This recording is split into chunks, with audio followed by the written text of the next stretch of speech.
right. Surprise. It's me on a Friday. So if you are looking at the calendar and you're going, holy cow, the month is a third over.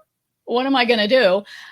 You're in the right spot, because everybody has this kind of little panic around January and about this time of the month, actually. And everybody starts getting nervous about those things I promised myself, whether you call them resolutions, intentions, promises, goals, whatever. We all start to have this little niggling feeling that, oh my gosh, what have I done? What have I gotten myself into? So today we are going to do a special edition of the Micropreneur's Path to Success. And I'm going to be having a fabulous chat where we're going to be talking exactly about these things. My name is Winnie Anderson. I am a business goal achievement strategist, and I work with service-based businesses to help them get the clarity, courage, and confidence they need to go after their goals and make that next big leap. And I'm super excited today because I have a guest with me, and we're going to be talking about, I can see her down in my peripheral vision, which I do not have much of, but I can see her down there. So I'm anxious to bring her in as well. And we're going to talk about setting yourself up for success. She's going to give us a little peek into how she got to where she is. And we're going to be talking about how you can make sure that you're actually keeping those promises that you've made to yourself. So I'm going to go ahead, and through the magic of technology, hopefully I will click this button right and all will be well. So here we go. I'm going to add. Hey, it worked. I love it when technology actually works as promised. Don't Yes. Fabulous. Our day is off to a good start. Oh, it's Friday on the right foot, man. Exactly. So with me today, as you can see from her little lower third, there is the lovely ZofiaRennea. I'm so excited to have you. I'm so excited to be here. Although you did give me a moment of palpitation by mentioning that it's a third of the way through January already. I know. Isn't it? You're just like, I'm putting my mascara on, and I nearly poked myself in the eye and went, oh crap, it's the 10th. Holy Moses. I know. And the summit launches on the 15th. And I know. Right. So Zofia has anxiety for many reasons today. And yeah. Well, it's 5 o'clock somewhere. So I guess you could always have a little boost to your beverage. But no, we're going to be good, right? No. We're gonna be good. I need to get stuff done. Exactly. That's why it's not a Long Island iced tea. It's genuine iced tea. Sorry, yes. That's all we're going to do today. So we're going to go ahead and we're going to dive right in. I'm dying to chat with Zofia because for several reasons, of course, just because she's fascinating in general, but thank you. Because I was listening to a great chat she did last night. So I got a million things in my head, and I know her work is fascinating and makes a big impact. But before that, let me just remind you, we are live. We're using the fabulous StreamYard app today. So if I want to talk to you about later. Okay, great. Yes. And of course I love all of the little tech gadgetry, and that's part of what makes a micropreneur a micropreneur. Micropreneur, by the way, is not something I made up. I thought it was, but it wasn't. It's a real word. So it's a real word, and it's used by the insurance industry, believe it or not, to classify the size of the business. So let's just clear up that a micropreneur is somebody who started their business with the intent to maximize their earning potential. You know, it's not like you want to make $5. You want to maximize your revenue, but you're committed to keeping your organization lean and small.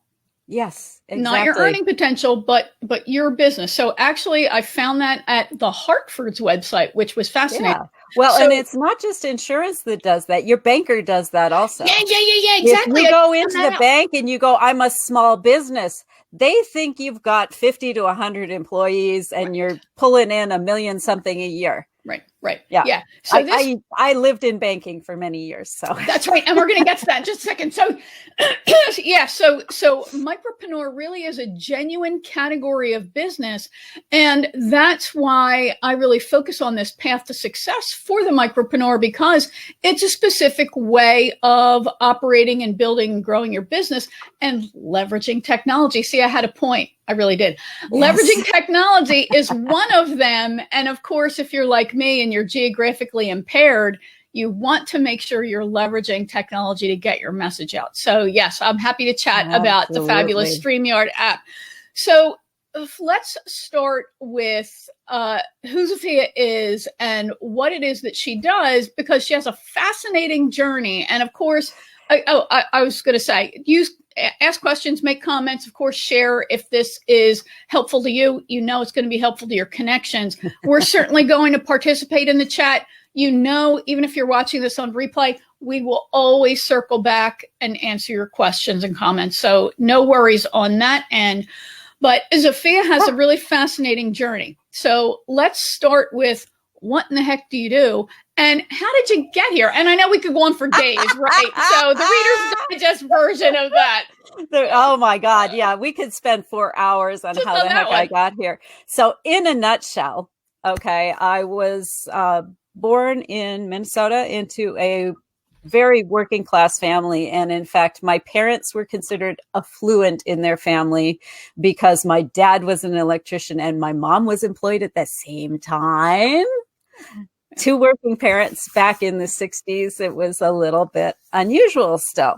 Yeah. And so it kind of gives you a context on the wealth in the family, which was like, right. Yeah. They laid out a success path for me that included years of college and bringing in 6 figures on my own and all this kind of thing. And so I followed that path for many years and went through the sciences. I'm trained in biophysics and worked in eventually Fortune 100 company where I ran their global data centers. I relocated data centers, did all this really high tech stuff. So I came from this 2 + 2 = 4. You've got to replicate it, proof and statistics. And for decades, that was the path I followed in the life that I lived. And I was not happy, like profoundly not happy, like get home from work and go, okay, how many more days until I can retire? Yeah. Right. You know, and I drug along that way for many years. And every year it got like exponentially harder to move forward until I ended up in a situation where I was so physically wiped out, I couldn't work. My brain was shutting down. I'd been to doctors. They couldn't figure out what was going on. And after several decades of this happening, and I'm unemployed, my husband's unemployed, I finally found a doctor who could tell me what was wrong. And I had no means to get to afford in any way what he told me I needed to do to get better. And so this highly analytical, rational lady whose mind is now going to pieces. I can't tell you what happened earlier in the day. I mean, I was a total mess. That night I went to bed and my brain is like a trapped squirrel. Even when it's misfunctioning, you know, it wants the answer and it's bouncing around and it's frantically trying to find the answer. And I've come to the conclusion that I don't have it. And I did something I hadn't done in literally decades. And I said, God, I will do anything to get better. And it came from the depth of my being. This was a total and complete commitment. And in fact, a little voice in my brain said, do you really mean anything? And I thought about it for a second because I think, and I came to the conclusion that I'm having a conversation with God. He's not going to ask me to kill anyone or, you know, do anything that I would find morally objectionable. So yes, anything. And I got my first miracle because I fell asleep. And then life got really strange, especially if you're this analytical scientific person. I started like seeing people and knowing exactly why they're doing that strange thing they're doing. I'm a people watcher, so I frequently go through life and go, why the heck are they doing that? And when I asked that question in my mind, suddenly I was getting all the backstory. Mm-hmm. I'm like, boy, my brain is getting really weird with this whole deterioration thing. And I would keep writing these things off until I came home one day and my 84-year-old neighbor is helping her 85-year-old husband into the house. And not like, oh, come on, let's go, honey, but like staggering under his weight. He's in a really obvious physical pain. Went next door and, helped him in, leave the groceries in the car, let the ice cream melt. Who cares? Get him in the house. She goes to call his kidney doctor because his kidneys have gotten so bad. She needs an emergency visit. And so I'm in the living room trying to make him comfortable. And he's like, standing is the most comfortable thing I can do right now.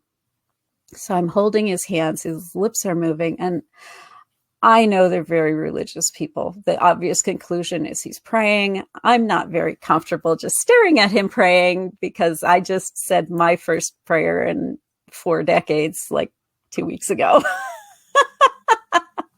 So we close our eyes and I'm holding his hands and I see this little flicker in my mind's eye. It looks like a pilot light on the edge of going out. It's kind of jumping and dancing the way flames do right before they go. And I'm given this understanding that this is his life force and he's literally on the edge of dying. And I thought to myself, to this energy I've been having this conversation with, is there something we can do about that? And it flares up into this really strong flame and he drops his hands and he looks at me and he says, "Are you a healer?" And I'm like, who the heck is he talking to? Right. And I, for one of the few times in my life, have nothing to say. I've got no answers because this is totally outside of my box. And I was saved by his wife coming back in the room and saying, "We've got an appointment. Okay, hustle him out to the car." And I go hide in my house. Took me 2 days to convince myself that nothing had happened and went next door to see how he was doing. And the wife opens the door and says, "Oh, I'm so glad you're here.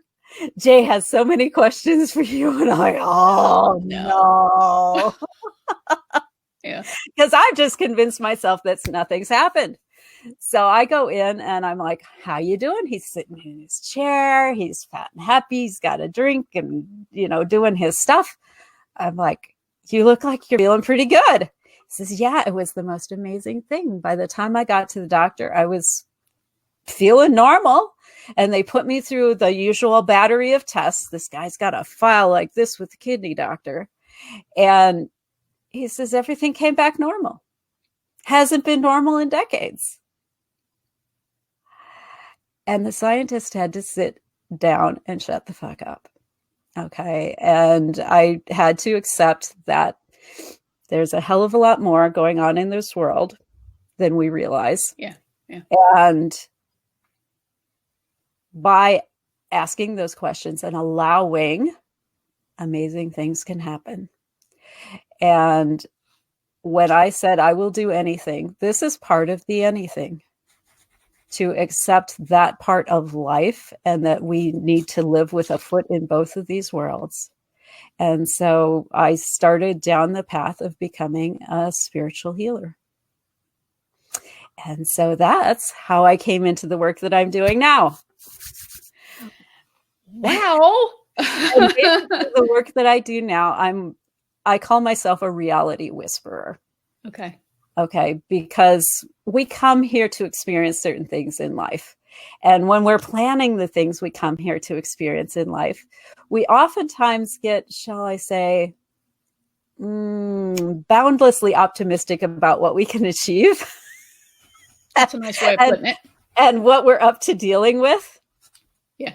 And, sometimes you just get to a point in your life, it's like, okay, the craziment has got to stop.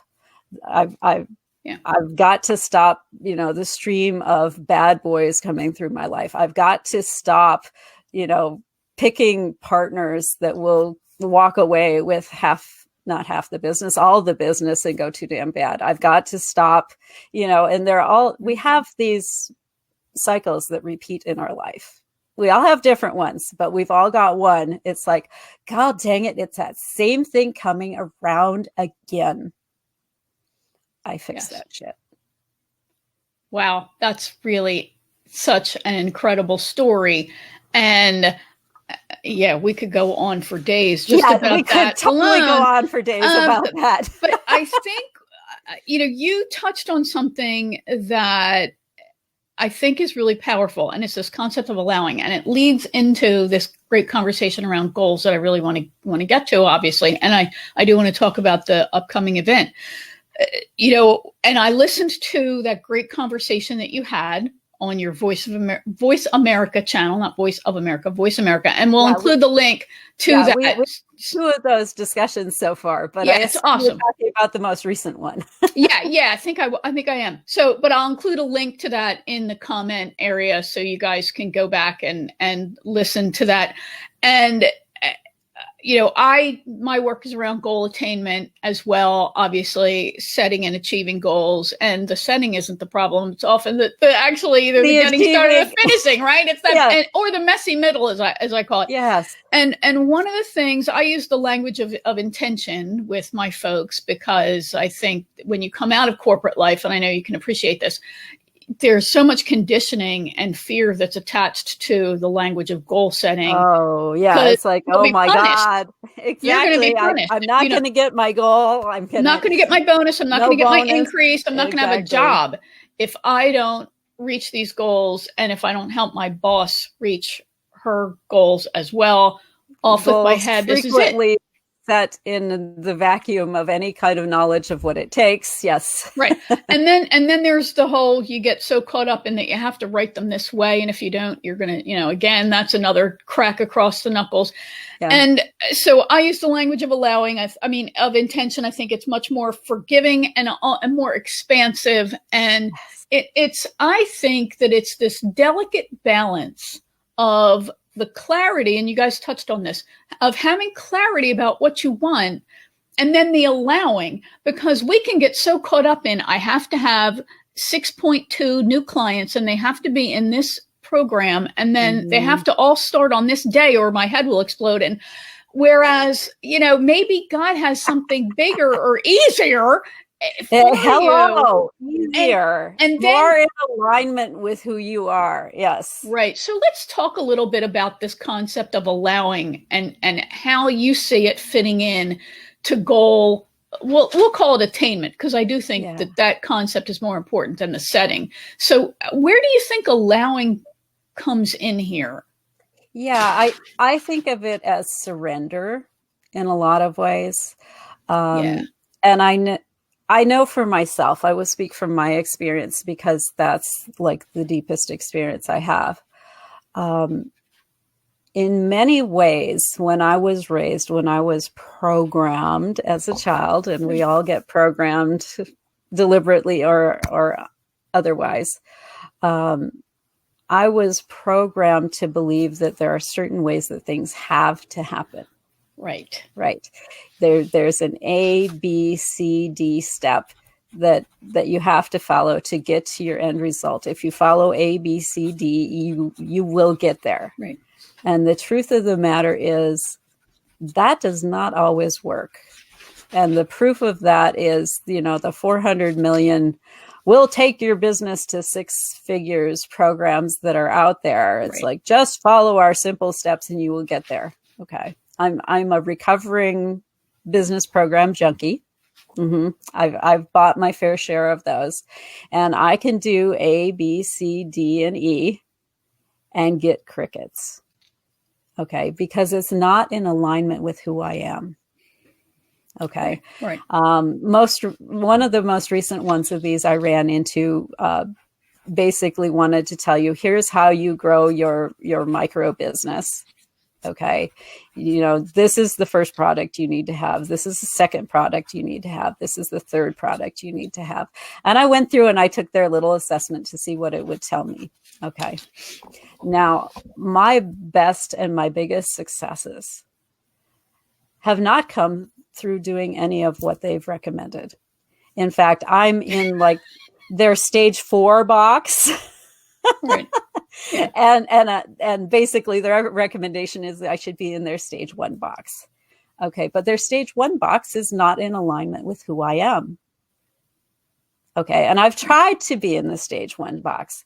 It does not work for me because the alignment with who I am comes through these kinds of wonderful public interactions with people. Okay. It comes through my radio show. It comes through live streams with other amazing business people, soulpreneurs. I call them woopreneurs and soulpreneurs. Whichever one vibes with you more, you can hold on to that one. But that's where my success happens. That's where my magic is. That's where my brilliance is. And for me to try to smash myself into these other boxes, it doesn't make any sense. It drains me. I need to allow that this is me. And then I need to allow that there are other ways these other parts can happen. The summit is one of these like aligned things for me. Okay. In terms of I'm an organizer. I'm a bringer together. I'm an orchestrator. I pull the best out of everybody that I work with. Mm-hmm. So the summit's a brilliant place for me to be because I'm bringing forward all these amazing experts and we're bringing in all of these amazing people. And it just becomes this synergy that's powerful and people change. It's interesting because I offer private sessions and offer group sessions. And the most popular thing is the private session because everybody's like, oh, I don't want anybody to know that I have this core wound from when my mother, took my allowance and said I didn't deserve it. Okay. We all have that shit. And the truth of the matter is the group sessions are far more powerful than the private sessions. But you have to allow that it's okay to be vulnerable. Yes. I have to allow, because copywriting is not my strength. I have this big mental block that happens around the written word. And it's not that I'm a bad writer. I'm just not one who sells through the written word. It's not me. Mm-hmm. And that was my biggest, oh my God, I'm doing a summit. There's a shit ton of copywriting that goes along with that. Oh yeah. Okay. And I got the soul urge that it's like, you're supposed to put this event together. Okay. So I'm moving forward on trust. I'm going to put this event together and I'm getting down into the deep, hairy bowels of the copywriting moments. Right. And I'm stuck in this framework that it all has to come out of me. It all has to come through me. And as I was pulling this summit together, Source, my God squad, whatever you want to call them, has brought assistance into my world as I move along, because it can be really expensive if you're paying copywriters, if you're paying tech people, if you're paying virtual administrators to help you with this. Okay. And I've got some budget, but I don't have that kind of budget. Well, they've brought me help despite the fact that I don't have that kind of budget. Okay. I've got an amazing barter relationship going on with my tech lady. And I was brought a VA that I can actually afford, who is so much more than a VA. She's like a co-entrepreneur. And, I was the other day, I had gotten up and I'm getting ready. And she said something like, oh, we need to stack up some emails or blah, blah, blah, blah, blah. And I'm like, oh, geez, I haven't gotten to that yet. She's like, I'll whip a few things together and you can just edit them. I'm like, why didn't I think of that? Yeah. That she does that without thinking. It's not a torture for her. Right. Yeah. Ah, Yeah. there's a light bulb moment. It's like, ah! Yeah. And so I had to allow that, you know what? It doesn't have to fit that paradigm I think it has to fit. Yeah. So this is really powerful. And of course, I've been making furious notes while you're talking. So this issue of allowing it, yes, there's this concept of being in alignment with who you really are, which requires a level of self-awareness, to be honest with you, as we all know. And it also requires a level of receiving. Yes. Because one of the things that I have always struggled with when I was a kid, when I was in kindergarten, for some reason, my mom came to school. I don't know why, because she never did that. But she came to pick me up for some reason. We must have been going somewhere. And we had just done a little skit in class around the little red hen. Do you remember that story? Yeah, the sky is I'm falling. going to break the... no, the little red hen is, I'm going to bake the bread. Who will help me plant the wheat? Who will help me harvest the wheat? Who will help me grind the... Yeah. Right, exactly. And everybody that the little red hen goes to says, I'm too busy, I'm doing this. And she says, fine, I'll do it myself. So the teacher, Mrs. White, had made me the little red hen. And when my mom came in, she's telling my mom this story. They knew each other. They were friends. And she said, I picked her because that's what she says all the time. I'll do it myself. And so for me, I mean, that really was me as the tiniest little child. And it continued to be me throughout my early adulthood and beyond. And one real problem then that leads to is you can't accept help. Yes, I was raised to not accept help. Right. I mean, raised in the Midwest, you are to be independent. That's exactly right. And fully self-sufficient. Right. And in fact, when I got married, because I have this tendency to want to recruit people to my cause, and they do, okay, and they come, which is amazing. But I was getting married after grad school, so of course we don't have like 2 pennies to rub together. So I'm trying to put together a wedding on like $3,000. Okay, and so I had found a wonderful dress and I'd found a venue and all this kind of stuff. And I started talking to people that I knew because I was in a network marketing company at that time, which is something that I've learned is also not me, but it turned out to be a brilliant thing because there were an amazing number of talented people in there who volunteered their skills. So I had someone who's like, oh, sure, I'll be your DJ. And I had somebody who's like, sure, I'll come take these pictures. And he took these amazing pictures. Oh, sure, I'll help. You know what? This was the best wedding gift I've ever gotten. And so if you're not sure what to get somebody who's really special to you in your life, this is the most amazing thing. She said, I will act as your coordinator on the day. I'm like, what do you mean? I'll talk to the balloon guy and the cake guy and the caterer and the DJ, and I'll make sure that the guest books are where they need to be and all the favors and all of that. Oh my God, she did such a fabulous job. I didn't have to think about any of that insanity on the day. And she packed up, we had like a buffet style dinner. And so she went through the buffet line before anybody else hit it. And she packed up plates for us and put them in a little basket for us to take with us because you don't eat at your wedding. And so I had no idea what any of my food was until after we'd gotten to the hotel later. It's like, oh, wow. Hey, this was pretty good. Yay. So most amazing gift I've ever been given. But my mother's comment around that was, I can't believe you've imposed upon all these people. Right. That's interesting. To do this stuff that was not theirs to do. Right. And it's like, everybody wanted to be involved. It's not like I twisted any arms for this. Right. And it's not like they're learning how to do it. Obviously, they're volunteering to do something that they love to do. That's in the center of their brilliance. Exactly. Right. Here's my excuse to show off, how wonderful I am. Yeah.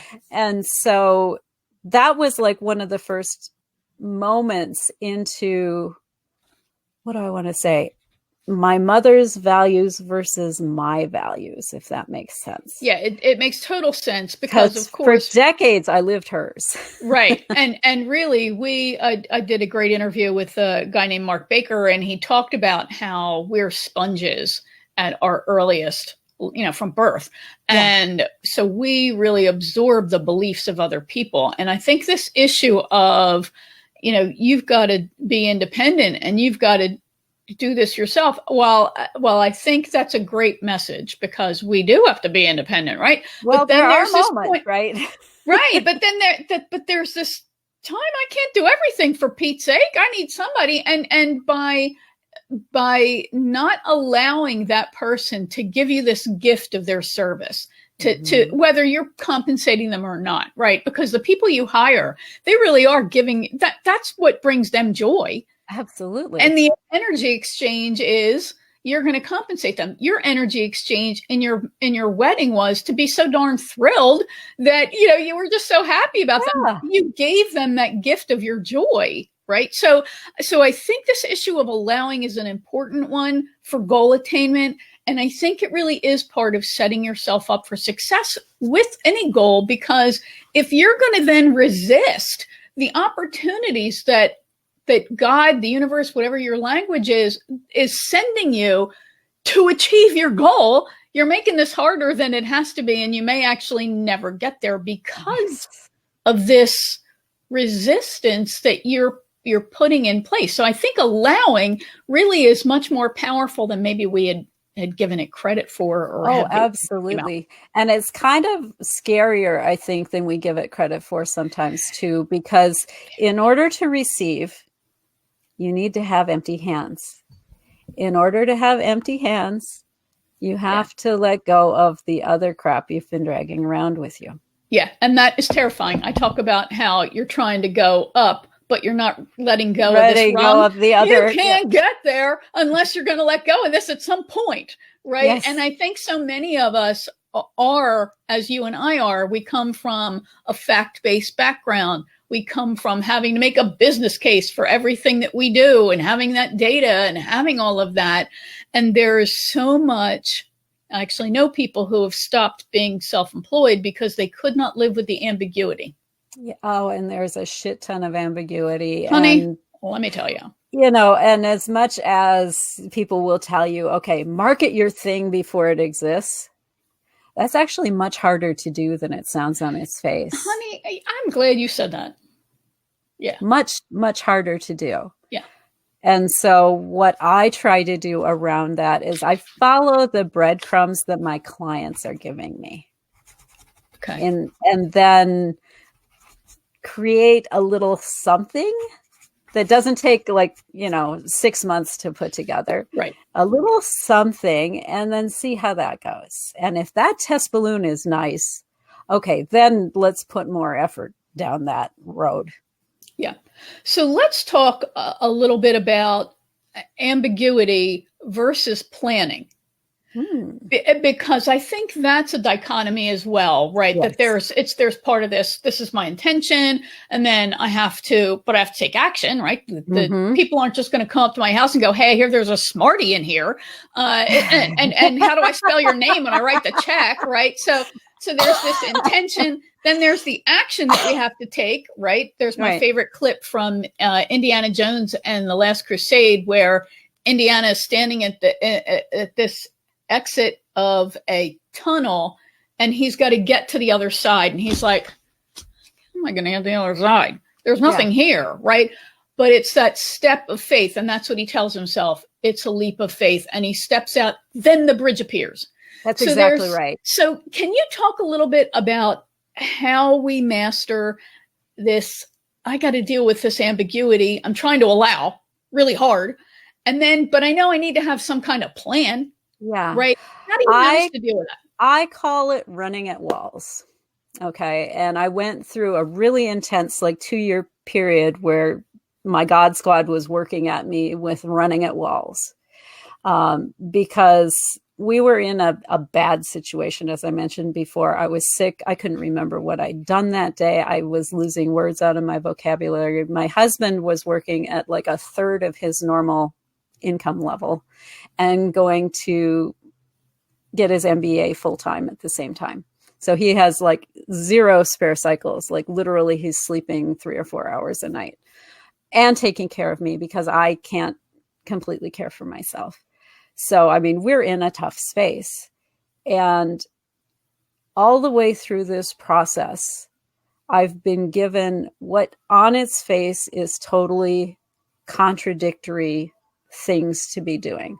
Okay. It started with when we were both unemployed. I had a conversation with my husband about what are we going to do? Because his career, it was clear that it was getting harder and harder to get jobs and they were lasting less time. And he's like, I need an MBA. And I'm looking at the finances, and our finances say, there's no way in hell you can do an MBA right now. Okay. I'm barely covering the mortgage and our food. Everything else is going to hell. Okay. And I'm in discussions with a bankruptcy lawyer. It's like, how do these two things happen at the same time? But we both know that this is the road we need to go down. There's both bankruptcy and he needs his advanced degree. And so I sat down and I talked with the bankruptcy lawyer and I said, look, here's my situation. Here's what's going on. We did have some retirement money. I'm like, I could, with the retirement money we have, we could get him like halfway through his program. I'm not worried about how we get him all the way, but at least to get him started down that road, get him rolling. And I had a conversation with the lawyer and he's like, let me think about it. And a day or so later, he got back to me. He's like, here's how you do it. And he gave me very specific instructions on how I could pay the university using that money without triggering the trustee to be able to access it. It's like, oh, I love this man. He understands the loopholes, right? Yeah. Okay, so we got him started down that road. Okay, but there's still a brick wall at the end of it because this money will only get him halfway. But we're following the breadcrumbs, and he had an opportunity that took him to a professional conference. Okay, he had a buddy who paid for him to go because he was going to help him out. And while he was there, he was hobnobbing with some of the guys that he knew and was telling one of them what was going on. He's like, oh, well, I've always wanted to part with you on this new venture. And it's on the other side of the country. We can't afford the one house we're in, let alone another place for somebody to live, right? But it's still, this is the direction we're supposed to go. Right. So fine, tell him yes, and we'll figure the rest of it out. And so I sent out emails to everybody I knew in that area. Fortunately, we lived there before. I was in outside sales at that time, so I knew a shit ton of people. So I sent out like 150 emails going, does anyone have a guest room? I have a very quiet husband. He's going to keep to himself. He's going to be working and going to school. That's all he's doing. He needs a shelf in the refrigerator, a spot to park his car, and an internet connection. And let me know what you want for it. And I sent it out and I got a shit ton of no's. I really wish we could, that kind of thing. Yeah. And I got one that was like so much more than I expected. Okay. Her mother had passed away. She had a condo. She couldn't sell. It was upside down, underwater. It's in a retirement community. So she can't accept any rent for it. But she also doesn't have time to watch over it and take care of it. So if he would please live there and keep an eye on the place. Awesome. Furnished. Crazy. It's like, that's crazy. Precisely my budget number, right? Yeah. Okay. Zero. So, absolutely. Definitely works. We just keep running at these walls, right? Yeah. And it keeps opening up and opening up. And so we got through the first semester trimester. They did it in 3 pieces of grad school. And it's time to, go through this horsing around again with the retirement account. And he had mentioned to his buddy that he was working with that he was getting the MBA. His buddy got so excited. He's like, oh, this is going to be fabulous. This is going to be an important part of, making our thing work, and I'll pay for it. Well, damn, I'm not going to say no to that. Right. And you know what? I'm going to dive in here because this just, I think, is so important because I can't ask for that. And then and I've done relatively similar things on a tinier scale, right? Where you ask for endorsements for your book and yes. And what do you get? No. You only need one. You only need one yes. Right? You only need one good yes. That's exactly right. You only need one good yes. And you have to have also the courage to say thank you and accept, just and say, oh, I will take that. Thank you very much. The other thing is, we decided when we were going through this that we weren't going to hide it. We let it all freaking hang out. Awesome. Okay. Yeah. If you are going through life going, I have to look perfect and I have to look invulnerable, you're closing the door to the opportunity for assistance. Right. Okay. Right. Now, neither of us walked around going, oh, poor us, we need, somebody to give us a hand up. Right. It was more of a, well, okay, here's the facts about what my circumstances are. And, while I would love to, whatever, here's the facts about my circumstance. And there were plenty of people who were like, circumstance, schmircumstance, you're valuable, your value here, is outweighs any of the circumstantial stuff going on. Yeah. Yeah. And that powerful. Was the situation, with lunch. He didn't ask his buddy to pay for grad school, but his buddy knew what his circumstances were and said, I will make that happen. Yeah. You don't have to starve to do this. And you know what I think is also interesting? I forget where I heard this, but when I did hear it, I'm like, wow, that's really powerful. It's that by putting up these blocks or walls, if you will, to accepting and allowing, I'm going to get choked up thinking about it. You're actually preventing that person from experiencing the joy of helping you. Exactly. And living, and that's their mission, right? Yeah. They were obviously put in front of you to help you. So now you're not letting them do what they're meant to do. Yeah. So, I think this issue of shame and carrying that weight is so powerful and so true, because we've been conditioned that, and again, this I think is a corporate issue as well as some of our home life upbringing, raised by Depression era parents, that kind of thing. Yes. But we know in corporate life, what happened to those people who asked for help? You were seen as weak. At least where I worked, you were seen as weak. Some of them. You knew who you could go to and who you could ask for help without being perceived as weak, but you didn't want anybody to know you couldn't do your job.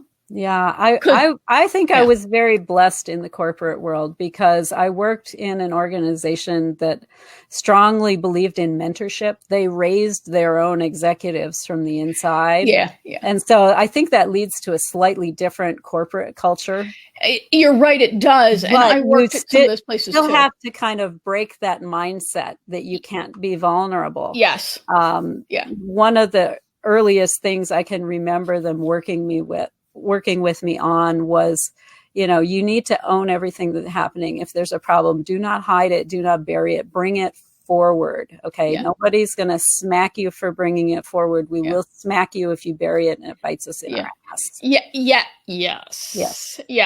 Yes. So let's talk then about how you decided to really help people with this, because nobody decides to do a summit because they have nothing better to do, right? This is obviously something that you are passionate about, really helping people make a difference in their lives. And we know that it's the goal attainment, not the goal setting. I can set goals all day, but if you're not getting them, then you're not experiencing the success that life has for you, and you're not making the impact either. So where did this idea first come from? And I know that this is part of your great gift, right? Yes. Getting your message out. But even so, it's not a summit. You could just spend all day talking, right? So I could spend all day talking. Yeah. And in fact, I started setting themes for my radio show. And the theme that I set for January is resolutions kept. And then I got to thinking about what that really means. It's big, yeah. It's really big, and it's much bigger than, we'll talk about it 4 times in January and be done with it, because that's where most people end up falling off the bus. I mean, Right. you're pretty good in January, and by the time you get to February, it's like rear view mirror stuff that you were even thinking about doing anything. Right.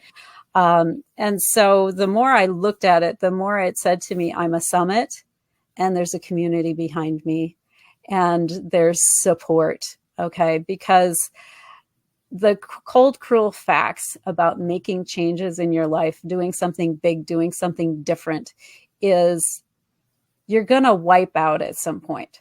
Yeah. Okay. Of the people who make it, 80% of them wiped out at some point earlier in the process.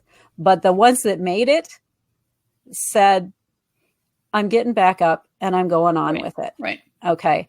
And an important part of getting back up and going on with it is having support, having somebody you can go to and go, oh my God, you wouldn't believe what just happened.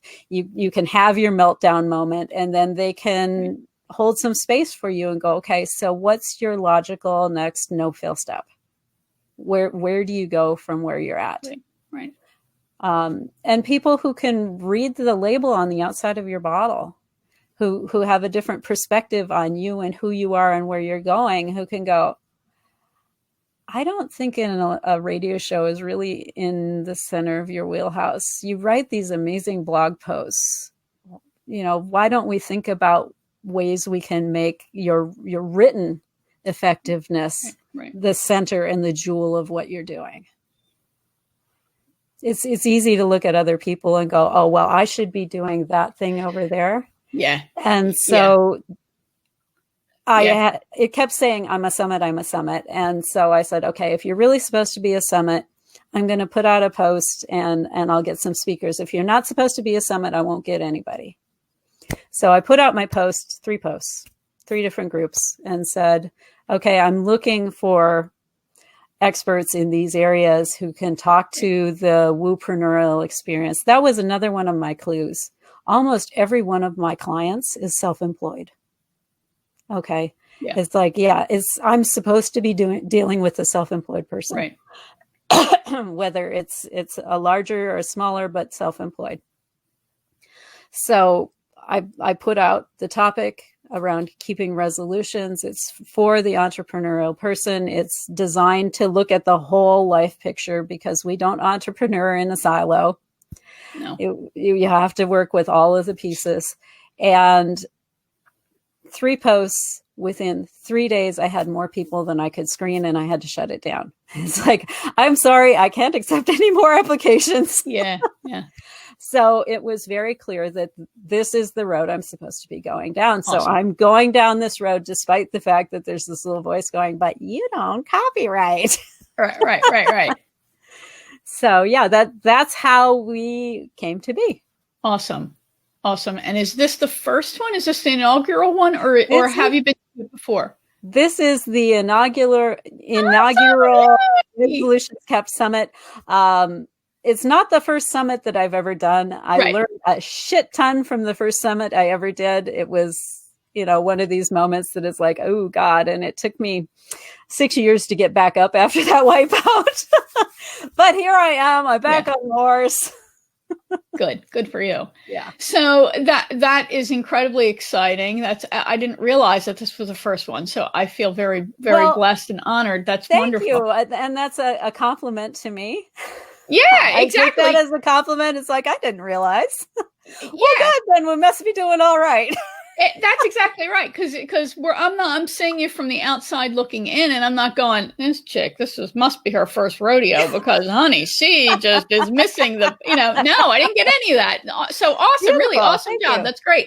So why don't you talk about what the summit is going to be sharing with folks? What are they going to get out of it? And then every summit is organized a little bit differently. So why don't you talk about, give us the whole skinny on all of this. Okay. So we looked at kind of 4 areas in your life. Okay. As an entrepreneur, you need your health. I put that at the top. Totally. Because so many of us drop it to the bottom of our list. Yeah. Okay. You need to, I'm mirror reversed here. So health. You need to keep an eye on your money. And many of us have a lot of hangups around our money because we're not allowed to talk about it. You draw erroneous conclusions because no one's allowed to talk about it. Right. You're not given the skinny in school on the basics on how it's supposed to work. Yeah. Okay. And I spent years in money education. So that's a big one on my list. And mindset is huge because you can know everything there is to know about budgeting and how to XYZ.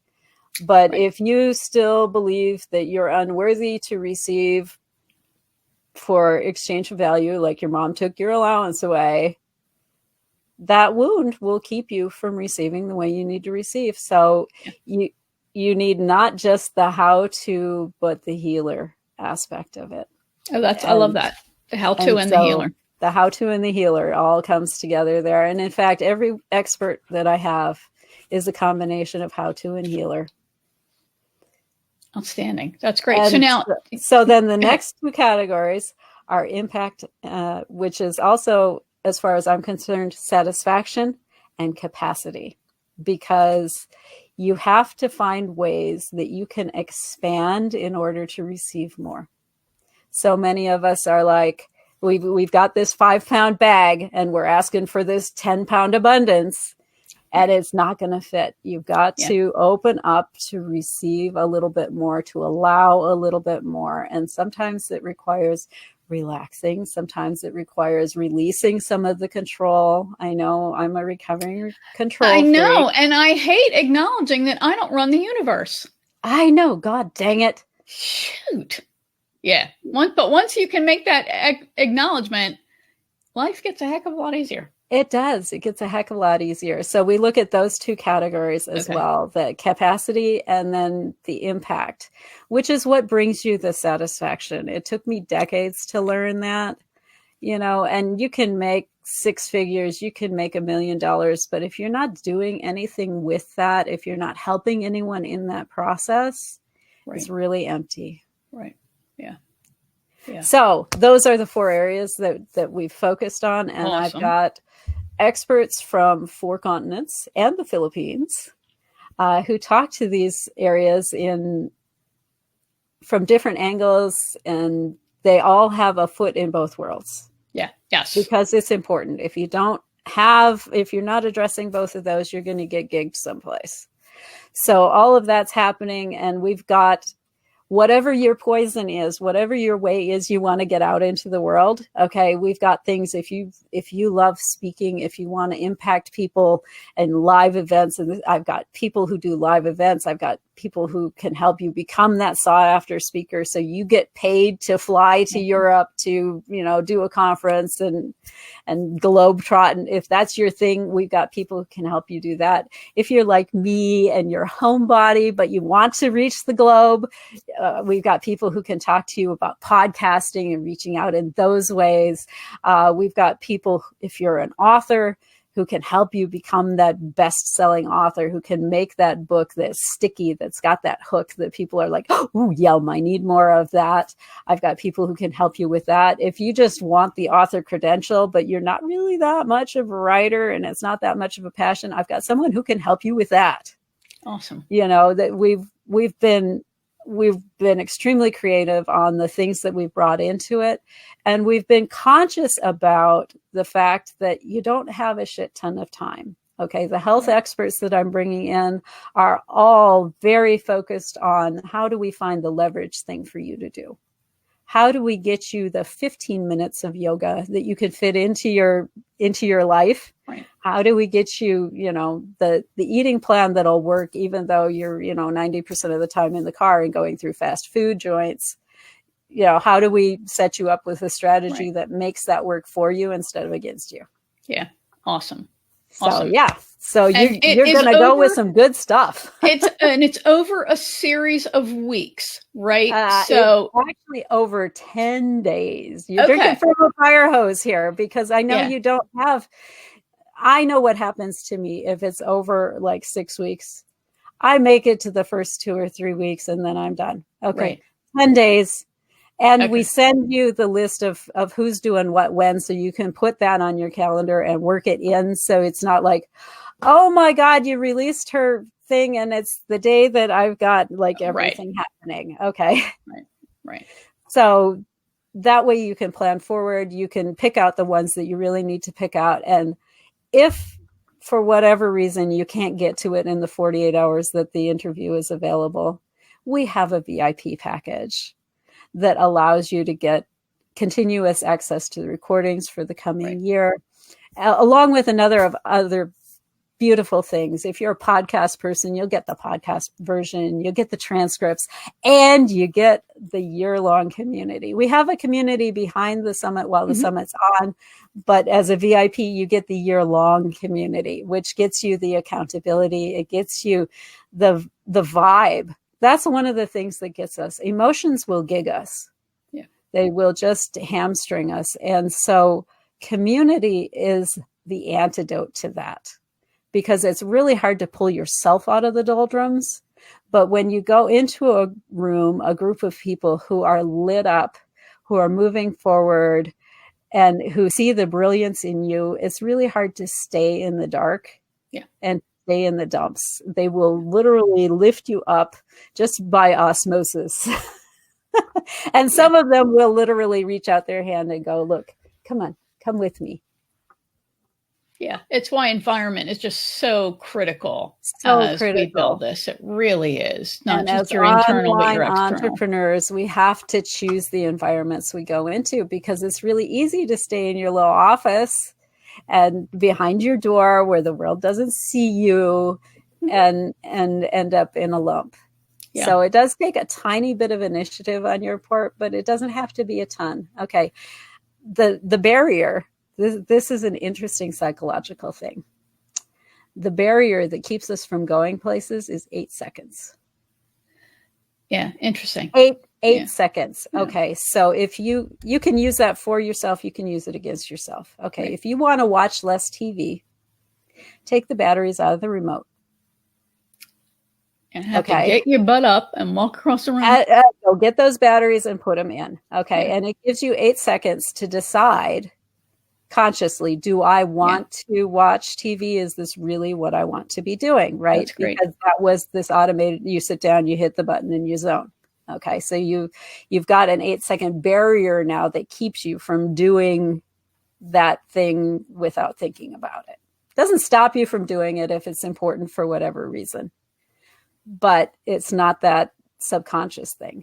And you can use it in your own benefit as well. If you have a new habit or something you're trying to bring forward, set yourself up to make it as easy as possible. Take down the 8-second barriers. Okay. Yeah. I was recently put on a supplementation program to support my adrenals because they have never really properly recovered from my illness. And so we're getting them shored back up. And it's a very structured program, and within X amount of time of waking, you have to do this, and at noon you do that, and before bed you do the other, and you take these supplements. And so I know that if I get like one bottle of this stuff and it sits in at the table where I have lunch, I won't remember to take it in the morning. Right. I won't remember to take it before bed. Yeah. So I bought 3 bottles. And if you can't afford to buy 3 bottles, buy 1 bottle and get 2 other bottles, you can split it into. And I put it on my nightstand where I will see it before I go to bed and right away when I wake up. Right. So I remember to take it. And it has a bottle of water that sits next to it.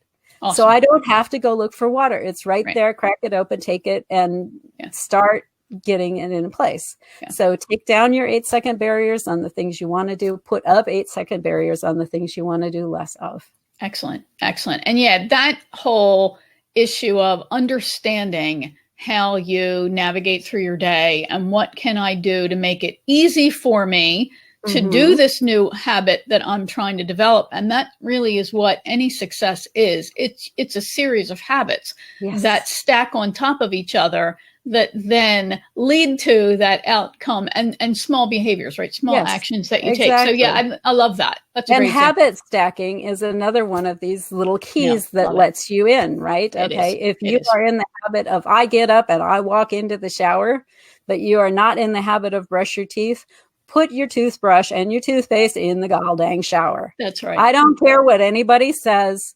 Brushing your teeth suboptimally is better than not brushing your teeth. That's so. Yeah. Taking action. Period. Just take action. That beats everything. Awesome. Yeah. So let folks know, because I could go on for days. That's fascinating. Obviously, we have so much in common here. We're like a parallel universe. So where can people go to learn more about the summit? Where do you want them to go? I want them to go to 2020 resolutionskept.summit.com. Great. So 2020 resolutionskept.summit.com. Sign in, you exchange your name and email and what your goal is for access to the summit, free. Awesome. Okay. If you want to commit to more than that, fabulous. We would love to have you join and invest in yourself in that way. But you don't have to.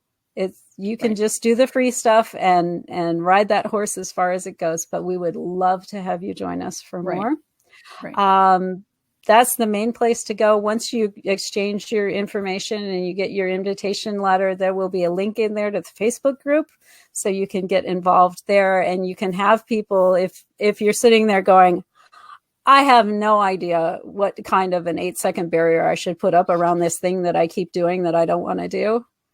You have people you can brainstorm with. You don't have to come up with that answer yourself. Yeah. Yeah. Yeah. It's always easier to give that insight because you can see it. Then if I can't see it because I can't see the end of my own nose. I can't see that. So I frequently say people who can read the label on your bottle, because we're all in these bottles. Right. And there's this label on the outside that says, she needs to take the battery out of her remote, Right. Okay. Yeah. Oh, wow. Yeah. Yeah. No, that's awesome. And I will include the link to the registration page in the comment area. We'll include the link to Zofia's great conversation that I was referring to. That will be in the comment area as well. And I'm going to be on the summit. So I'm excited to have everybody join in and join me. It's information that I really have not shared in one clear area before. So I promise you're going to hear something that is new. Yay. And there's lots of free stuff, right? People have different bonuses. I'm creating something that is brand new. It's bigger than what I told you that I was going to give away. So I'm excited about that. I love it when they grow that way. Yeah. So yes, I'm still giving this cool poster that I created, but I also have this little mini thing that I'm doing. So I'm excited about that, and it's brand new. So you got to go there so you can get it. And I'm excited. Thank you so much for being with me this morning and sharing this awesome information. It was fascinating. Yay. And I look forward to meeting your people on the summit as well. Absolutely. Absolutely. All right. So what's going to happen now is I'm actually going to remove Zofia. And then we're going to close down, and we will touch base about StreamYard, I promise. So thank you again for being here. So I'm going to... Here we go. You're getting removed. Bye. All right. So thanks to Zofia for being with me this morning. I hope this has been helpful. Achieving your goals is so, so critical, obviously, to get you to build that foundation for success, to build a sustainably successful business, and to make that next big leap that you keep dreaming, and to make the impact and income that I know you want to make. So I hope you found this information valuable. Again, ask questions, make comments. We're happy to circle back and respond to you. You know that. If you can make it to the summit, awesome. You're going to get that list, as Zofia mentioned, about who's speaking when, so you can make time in your calendar to catch the ones that are must hear for you. And then, of course, the value in listening to things over and over and over again. So I'm going to encourage you to get those recordings so you're able to continue to listen and continue to grow as you move through the year. All right. Have a this is Fearless Friday. So get out there and do something brave. And I look forward to seeing you again very soon. Bye for now. See ya. And remember, you deserve all the success that you dream of. See ya.